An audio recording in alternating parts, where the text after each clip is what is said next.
Hindenburg कौन है? कोई दूध के धोए हुए हैं क्या? जॉर्ज सोरोस एंटी इंडिया है। मोदी जी को तो खैर खुलेआम क्या क्या शब्द का प्रयोग करते हैं। हिंडनबर्ग से भी विवाद अब तूल पकड़ता जा रहा है। देश की विपक्षी पार्टी बीजेपी पर हमलावर है। वहीं बीजेपी सांसद रविशंकर प्रसाद ने इस पूरे विवाद में नया ट्विस्ट ऐड किया है। इनका कहना है कि देश की जनता ने कांग्रेस को नकार दिया है, इसलिए वह टूलकिट गिरोह के साथ मिलकर भारतीय शेयर बाजार को खत्म करना चाहती है। रविशंकर प्रसाद ने प्रेस कॉन्फ्रेंस कर कहा कि हिंडनबर्ग के मेन इन्वेस्टर अमेरिकी बिजनेसमैन जॉर्ज सोरोस, वे प्रधानमंत्री नरेंद्र मोदी के विरोधी और टूल किट गैंग।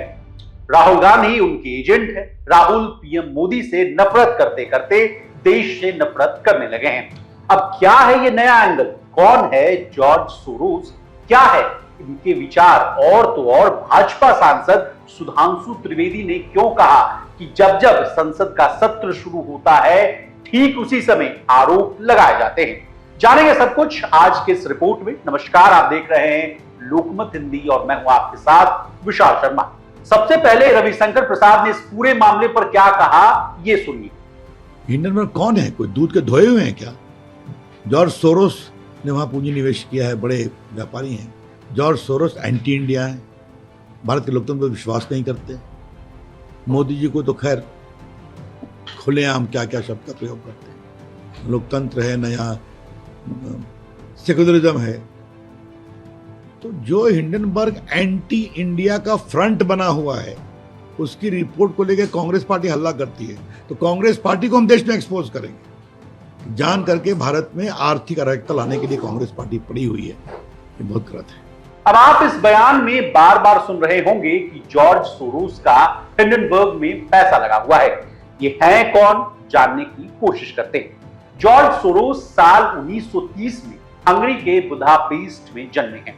वो यहूदी हैं और उनका परिवार काफी समृद्ध था।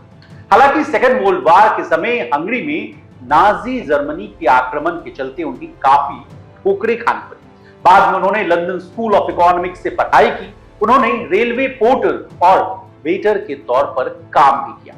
जॉर्ज सोरोस 1947 में लंदन चले गए। यहां उन्होंने लंदन मर्चेंट बैंक में भी काम किया। इसके बाद वह न्यूयॉर्क शिफ्ट हो गए। यहां उन्होंने एनालिटिक के तौर पर काम किया। सोरोस पर आरोप लगते हैं कि उन्होंने 1997 में थाईलैंड की करेंसी को कमजोर किया।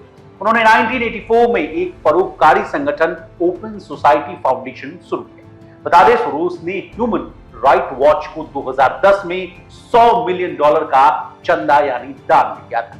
फिलहाल सोरोस का फाउंडेशन 70 से ज्यादा देशों में काम करता है। सोरोस पर आरोप लगते हैं कि वो अपने पैसे और प्रभाव का इस्तेमाल करके राजनीति को आकार देने और सत्ता बदलने का काम करते। इनके बारे में ये भी कहा जाता है कि इन्होंने बैंक ऑफ इंडिया को बर्बाद किया था। ये वाला मामला क्या है, आसान भाषा में समझिए।